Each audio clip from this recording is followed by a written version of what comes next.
जय हिंद दोस्तों, स्वागत है आपका अपने YouTube चैनल वंश स्टडी पर।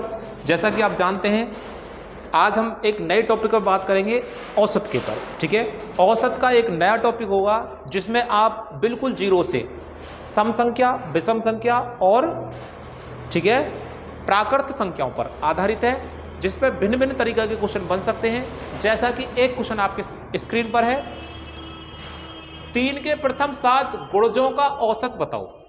ठीक है, 3 के प्रथम 7 गुणजों का औसत बताओ। गुणज का मतलब क्या है? मल्टीपल्स। 7 के मल्टीपल्स बताने हैं आपको, गुणज बताने हैं या गुणनखंड बताने हैं, कुछ भी नाम दे सकता है। ठीक है, तो आपको यह याद रखना है, 3 के गुणन पूछ रहा है। किसके पूछ रहा है? 3 के पूछ रहा है। ठीक है, पहले इसका शॉर्टकट मेथड देख लीजिए, फिर इसको मैं लॉन्ग विधि से आपके सामने प्रेजेंट करूंगा। ठीक है, 3 के पूछ रहा है, कितने गुणज पूछ रहा है? 7 गुणज पूछ रहा है। तो 7 से अगली संख्या लो और उसका आधा कर दो। 7 से अगली संख्या क्या होगी? 8, और उसका आधा कर देंगे 2 से भाग करके, कितना होगा? 4। 4 तिया 12, इसका सही आंसर आपका होगा। क्या बात समझ में आई? इसका मतलब एक बार थोड़ा सा इसे डिटेल से देखें। डिटेल से कभी करना नहीं है आपको, कभी भी क्वेश्चन नहीं करना ऐसे ही है। चाहे सम का पूछे, विषम का पूछे, लगातार संख्याओं का पूछे, कैसा भी क्वेश्चन पूछे आपसे, मैं सभी क्वेश्चनों को 1 बाय 1 करके इस पूरी वीडियो में आपको समझाऊंगा। ठीक है, जैसा कि आप देखें कि कहना क्या चाह रहा था, 3 के पूछ रहा था, 7 गुणज पूछ रहा था। इसका मतलब है 3 का पहला गुणज 3 था, फिर दूसरा बनेगा 6, फिर तीसरा बनेगा 9, फिर 12 आएगा, फिर कितना आएगा? 15 आएगा, फिर 18 आएगा, फिर 21 आएगा। तो ये कितने गुणज हुए? 1 2 3 4 5 6 7, 7 गुणज हुए 3 के। बात समझ में आई? इसमें से आपको ध्यान रखना है, 3 9 15 21 ये विषम गुणज है। कभी कभार आपसे विषम गुणज का भी क्वेश्चन पूछ लेता है वो। ठीक है, दूसरी बात, सम 6 12 18 वो सम संख्याओं के गुणज भी पूछ सकता है, उसकी हेडक है, वो कुछ भी पूछ सकता है। लेकिन आपको हर चीज बारीकी से पता होना चाहिए और शॉर्टकट मेथड से पता होना चाहिए, लॉन्ग कट मेथड से भी पता होना चाहिए। ठीक है, देखिए अब इसमें हम क्या करें कि ये 3 के मल्टीप्लाई, मैं इसको आपसे फिर से बता रहा हूं, 3 के पूछ रहा था, कितने गुणज पूछ रहा था? जितने गुणज हैं उससे अगली संख्या का आधा करना है, ये बिल्कुल बात ध्यान रखनी है। 7 से अगली संख्या 8, 8 का आधा कर दीजिए, कितना बचेगा? 8 का आधा 4, 4 से 4 तिया 12, इसका सही आंसर हो जाएगा, जैसा कि मैंने आपको पीछे बताया था। ठीक है, दूसरी बात, अगर आप इस तरह से क्वेश्चन को लिखेंगे तो आपको सारे गुणज लिखने पड़ेंगे। ठीक है, अगर संख्या में 100 गुणज पूछने लगा तो 100 लिखने में आपको समस्या बन सकती है, टाइम लग सकता है। तो इसलिए हमने क्या करा कि इस छोटे क्वेश्चन को आपको पहली संख्या, पहला वाला पद और लास्ट वाला पद दोनों को जोड़कर आधा कर देंगे। 21 और 3 कितना हुआ? 24। 24 का आधा कितना हुआ? तो भी आपका 12 आंसर आ जाएगा। बात समझ में आई? कोई दिक्कत? नेक्स्ट प्रश्न लेते हैं एक प्रैक्टिस के लिए। इसी के आधार पर एक क्वेश्चन और है जिसमें उसने थोड़ा सा लैंग्वेज चेंज करने की कोशिश करी है। आपको याद रखना, लैंग्वेज ही चेंज करेगा, उस लैंग्वेज को आपको अपने अंदर समा लेना है। ठीक है, और जैसे आपके अंदर वो चीज समा जाएगी, फिर उसके बाद आप कभी भी त्रुटि नहीं करोगे, कोई भी गलती नहीं करोगे। जैसे 6 के प्रथम 20 गैर शून्य गुणांकों का औसत बताना है। 6 के प्रथम 20 गुणांकों का औसत आपको बताना है। ठीक है, तो आपको यहां पर लिख दिया गैर शून्य। इसका मतलब क्या है? गैर शून्य का अर्थ क्या है कि उसको जीरो काउंट नहीं करना है, जीरो नहीं लेना। जीरो भी एक फैक्टर होता है जो सभी से कटता है, तो जीरो को उसमें शामिल नहीं करना है। जीरो को छोड़कर सभी गुणज लेने हैं 6 से कटने वाले। बात समझ में आई? तो यहां पर 6 के प्रथम 20 गुणज पूछ रहा है। ध्यान रखना, अभी मैं ना सम का बता रहा ना विषम का बता, इसके बाद वाले क्वेश्चनों में सम और विषम बात करेंगे, लेकिन यहां लगातार संख्याओं का क्वेश्चन है। ठीक है, तो 6 के कितने गुणज पूछ रहा है? 6 के पूछ रहा है, कितने गुणज पूछ रहा है? 20। 20 से अगली संख्या लो, 20 से अगली संख्या 21, 21 का आधा कर दो। अब 21 का आधा 10.5 होता है, तो 21/2 लिख लें। 2 से इसको भाग मत करो, 2 से इसे काट लो, कितना हो जाएगा? 63, यानी कि सही आंसर 63 होगा, ऑप्शन नंबर ए, बिल्कुल ठीक आंसर। और ध्यान रखें लॉन्ग विधि में आपको नहीं जाना है, बिल्कुल इसी विधि से करते रहो और इसका प्रयोग सबसे पहला किताब पर करें, किताब के सभी क्वेश्चन करें। उसी आधार पर इसमें थोड़ा चेंज किया गया है, सम संख्या पूछ रहा है, अब के सम संख्याओं के गुणज पूछ रहा है, ओनली सम संख्या वाले गुणज जाए, तो उसी ट्रिक से काम करना है आपको, ध्यान देना है, बस हल्का सा परिवर्तन ध्यान देना है। 5 के प्रथम 7 सम गुणज पूछ रहा है, कैसे पूछ रहा है, सम गुणज पूछ रहा है। सम संख्या जानते हैं इवन नंबर होते हैं, ठीक है, सारे इवन नंबर की बात कर रहा है, जो किससे डिवाइड होते हो, वो डिवाइड होने चाहिए 5 से डिवाइड होना चाहिए, ठीक है।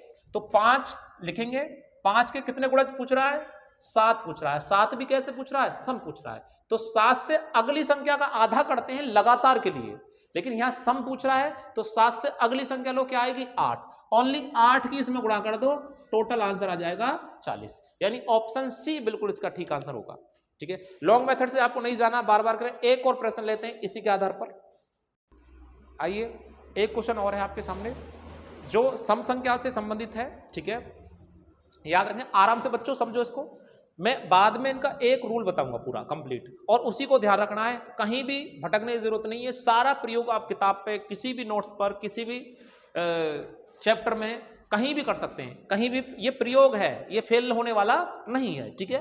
देखो 7 के प्रथम 29 सम गुणजों का औसत बताओ, 7 के पूछ रहा है, कितने गुणज पूछ रहा है, आपको ध्यान देना है, गुणज पर फोकस रखना है, कितने गुणज हैं, ठीक है, 29 गुणज हैं, सम है, सम है तो अगली संख्या सम ले लें, इससे जस्ट अगली संख्या क्या आएगी 30 की गुणा करना है, और अगर ये सम नहीं है लगातार है तो अगली संख्या 30 का कर देंगे आधा, जैसा कि आपको बताया गया था पीछे वाले प्रश्न, ठीक है। तो आप क्या करेंगे, सम संख्या पूछ रहा है, सम के लिए क्या करना है, 29 सम गुणज है तो 29 से जस्ट अगली संख्या 30 है, इसकी गुणा कर दो, 7 या 21 यानी कि 21, 210 सही आंसर आएगा, ऑप्शन नंबर डी आपका बिल्कुल ठीक होगा। इसी के साथ मैं आपको विषम पर और एक प्रश्न कराता हूं इसके अंतर्गत, ठीक है। आइए एक विषम गुणज का भी आपके सामने क्वेश्चन रखते हैं, जो विषम संख्याओं को ही मल्टीप्लाई में आपसे पूछ सकता है, जैसे 5 के प्रथम 7 विषम गुणजों का औसत बताना है आपको, ठीक है। तो आपको क्या करना है, 5 लिखना है, कितने गुणज पूछ रहा है बेटा, कितने गुणज है, 7 गुणज है, कैसे गुणज है, विषम गुणज है। तो विषम के लिए आपको क्या करना है, आगे की संख्या नहीं लेंगे, विषम संख्या के लिए उसी संख्या की मल्टीप्लाई करनी है आपको, ठीक है। विषम के लिए आपको आगे नहीं जाना, मैं आपको एक बार लिख देता हूं, प्राकृत संख्या में क्या करते हैं, प्राकृत संख्या के लिए, प्राकृत संख्या बोले या लगातार संख्या बोले, उनके लिए आगे की संख्या का आधा करते हैं, आगे की संख्या का आधा करते हैं, ठीक है, फर्स्ट कंडीशन। सेकंड कंडीशन में आपको ध्यान रखना, सम संख्या के लिए क्या करते हैं, सम संख्या के लिए क्या करेंगे, आगे की संख्या, आगे की संख्या का गुणा करते हैं,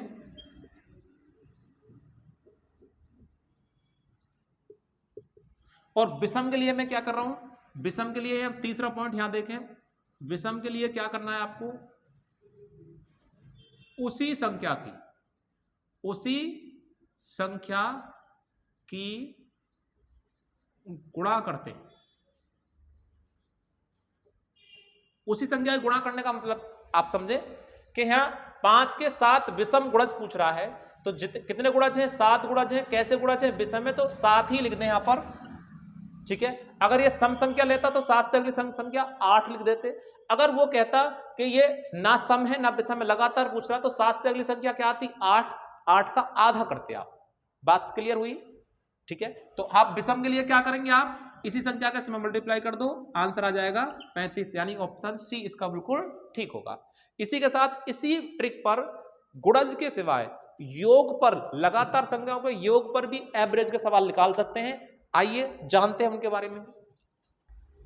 आइए एक क्वेश्चन और लिया है मैंने इस पर, यहां आपको मल्टीपल गुणज नहीं पूछ रहा है, लगातार संख्या पूछ रहा है कि प्रथम 60 प्राकृत संख्याओं का औसत बताओ। नियम कोई चेंज नहीं करना आपको, जैसा अब तक आपको पढ़ाया गया है बिल्कुल वैसी नियम के आधार पर काम करना है। जैसे मैं आपसे पूछूं प्राकृत संख्या, आप कहें प्राकृत संख्या, प्राकृत संख्या का अगर आपको औसत निकालना पड़ जाए, ठीक है, प्राकृत संख्या मतलब 1 2 3 4 5 जहां लगातार बात कर रहा है, ठीक है, तो उसके लिए क्या करने वाले हैं आप आगे की प्राकृत संख्या का आधा करेंगे, आगे की प्राकृत संख्या का आधा करते हैं, आधा करते हैं, ठीक है। और आपसे पूछे सम प्राकृत संख्या, सम प्राकृत संख्या, सम प्राकृत संख्या के लिए क्या करते हैं आप, अगर आपको सम संख्या पूछ रहा है, ठीक है, ध्यान रखें, तो आप क्या करेंगे, आगे की सम संख्या का आधा करेंगे, आगे की सम संख्या का आधा करते हैं। बोलो कोई दिक्कत? अब आपसे एक क्वेश्चन और पूछेगा, विषम, विषम प्राकृत संख्या, विषम प्राकृत संख्या में क्या करेंगे, उसी संख्या का, उसी संख्या का मतलब जहां तक वो संख्या का औसत पूछ रहा है, ठीक है, उसी संख्या का आधा करते हैं, ठीक है। एक बात और मैं आपको बता दूं, थोड़ा जो तुम्हारे दिमाग में घूम सकती है, इन तीनों के सिवाय एक अपवाद भी है इसके अंतर्गत, कहो तो मैं उसको बता रहा हूं, समझ में आ जाए तो ठीक है। अब से पूछेगा पूर्ण प्राकृत संख्या, पूर्ण प्राकृत संख्या का औसत लगाने के लिए पूछने लगे, तो जितनी संख्या दी है, जितनी भी संख्या पूछा, जैसे यहां 60 दे रखी है, 60 प्राकृत संख्या, ठीक है, तो आपको क्या करना है, आगे नहीं जाना, इन तीनों नियम को फॉलो नहीं करना है, फिर क्या करना है, जो संख्या दी है, जो संख्या दी है उससे पीछे वाली संख्या, पीछे वाली संख्या कौन सी वाली, पीछे वाली संख्या, पीछे वाली संख्या का आधा करते हैं।